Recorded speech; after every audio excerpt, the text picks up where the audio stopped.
Je sobota, 20 minút po polnoci a ja som sa rozhodol, že sa idem pozrieť na, že ako vyzerá východ slnka na jednom z najznámejších štítov Vysokých Tatier na Kriváni.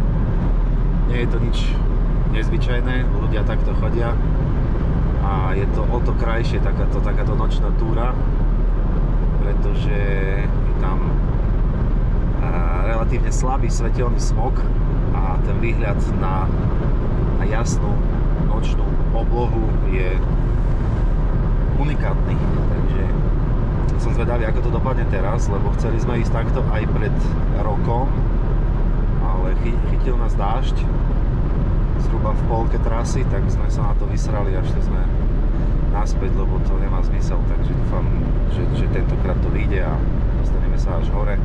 Počasie sme si precízne pozreli. Neidem sám, idem s kamarátom Jankom, ktorý je na nejakom mototripe v Tatrách. Akurát ešte asi spí v kempinskom, takže ho idem zobudiť. Je lepšie chodiť vo dvojici, pretože keď si sám a natrafíš na medveďa, tak je 100% šanca, že si vyberie práve teba. Ale keď ste dvaja, tak je to už 50%. Keď si traja, tak je to už 33,3333 periodických percent. Čiže čím viac ľudí, tým menšia šanca, že ťa zje medveď. No čo, pán motorkár? No mi nechcel loviť autom, keď som sa pozrel na Ružomberok. A čo tam? No... Čo je v Ružomberku? Som priam ministrovi dopravy. Bývať v Ružomberku a chodiť do roboty do Čadca. Aha.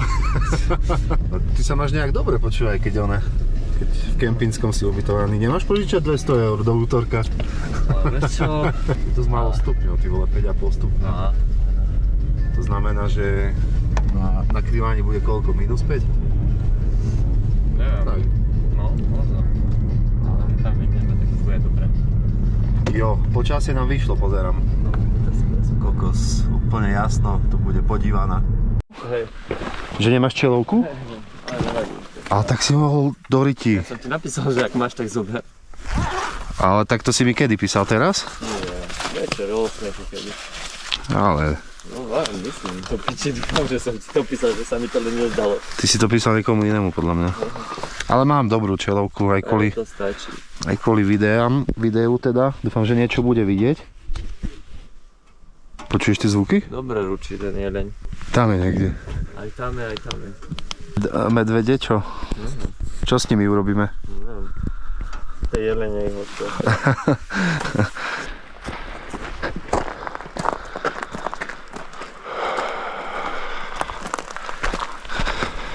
Počuješ to? Čo? Brrrr. Jeleň. Jeleň? Tam máme zelenú. Hej? No vidím. Tak je dobré v takýchto situáciách sa rozprávať. Aj keď už nemáš o čom, tak si zahrajme a hádaj, na čo myslím, alebo také niečo. Ale akože nie je nutné nejakým spôsobom vrieskať, alebo čo, nie? Nie, ale... Normálne taká bežná diskusia. Tu mal zvonček vybrať. Zvonček, no. Ale ja sa stále, keď ideme takto, pozerám vždycky po lesoch, vieš, že či tam niečo nie je, nejaký medveď alebo čo a... Asi nikdy nič. Nikdy nič, ale potom, už po 15-20 minútach, už mám problém sám so sebou a nie to ešte s medveďom.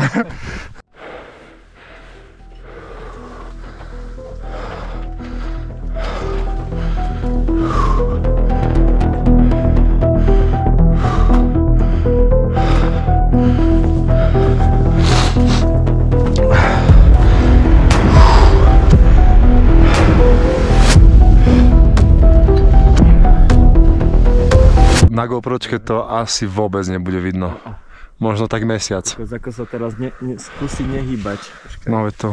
Počkaj, ešte dám to 16:9. Počkaj, to vyskúšam ešte raz. Bolo.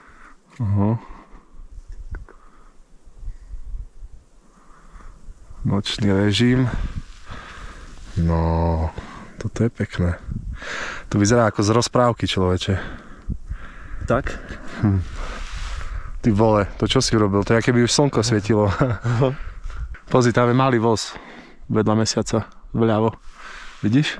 A teraz nevidím. Aha, už ho vidím, ten malý voz. Aj tam je bázmek.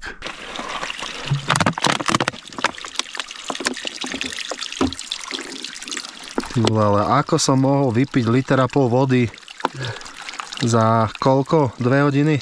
3? Ale aj ho vypotí. Brutál. Dobre, mám. Ja mám takú sociálnu druhy. Ale ešte ti neprepuchne, to je čistý igelit, pod tým sa kondenzuješ. Severný ksicht sa volá ako tá značka, hej? Severný ksicht. To? No, koľko výškových? Ešte.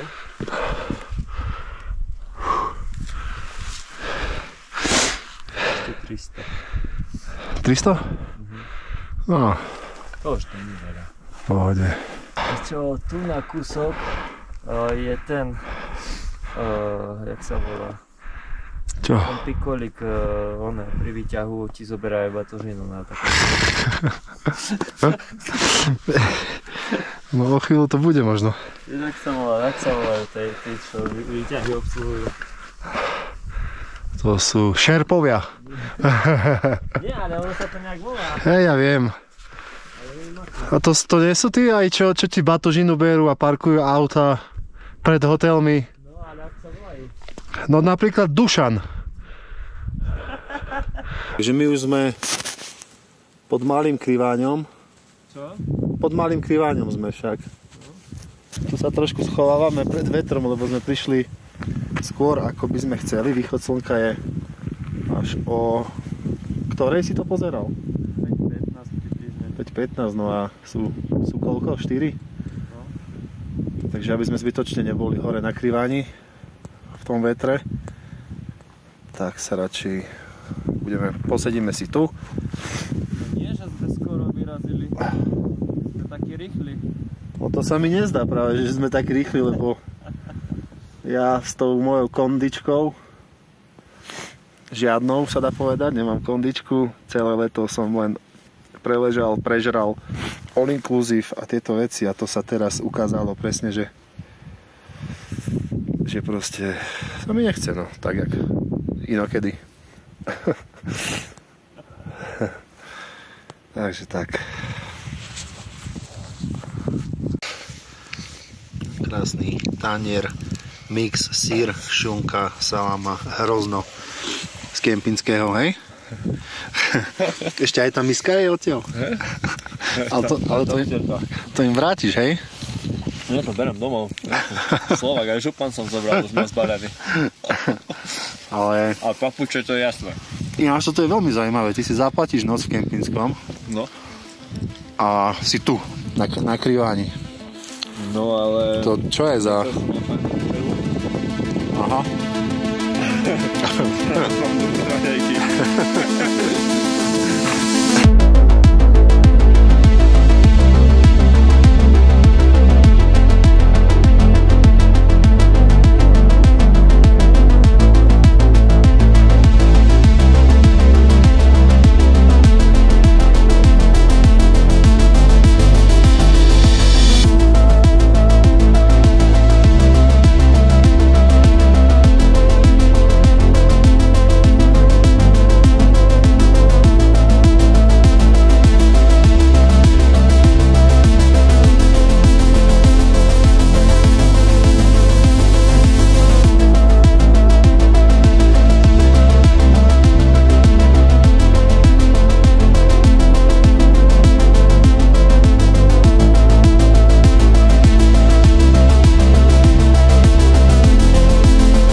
No tak ja už som na ceste domov, už sme dole.